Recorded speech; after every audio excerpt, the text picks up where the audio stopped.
There's a strategic challenge to this. And it's because so many individuals from North Africa, and I think if Dr. Sayani will touch this later, we haven't any idea yet how many refugees could come out of North Africa if there is another collapse societally across the Maghreb or more deeper into the Sahel. But what we have seen is that the large numbers of migrants and refugees that have come out of the civil wars in the more localized traditional Middle East have destabilized what we know in many respects is Europe today. It has been a direct blow upon the cohesion of the European Union. It has polarized politics. It has forced polarization of the political spectrum, in many cases seeing nativist, neo-Nazi type organizations emerge because of the presence of large numbers of people of color now being inserted into these societies, which is unfair in many respects.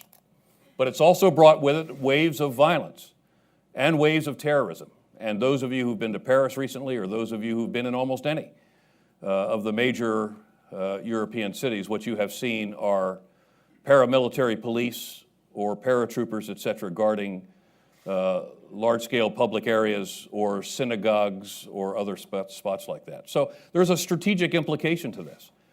And so let me hit just the policy issue here, and that is that we have, I think, as a country, but more broadly as a community of nations, we've failed to recognize that this broad, continuous failure of the addressing of these underlying causal factors permits the subsequent waves of the tsunami.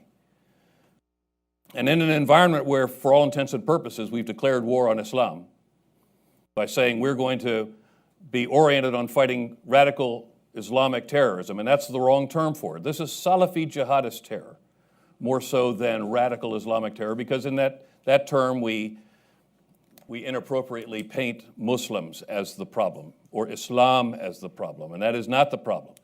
It's a doctrine, a malevolent doctrine that has the capacity to spread into disaffected populations because we haven't solved the underlying problems that exploded in our faces with the so-called Arab Spring. So if war is our only option, then war is all we'll ever have at a time when we're cutting the State Department's budget and USAID, et cetera.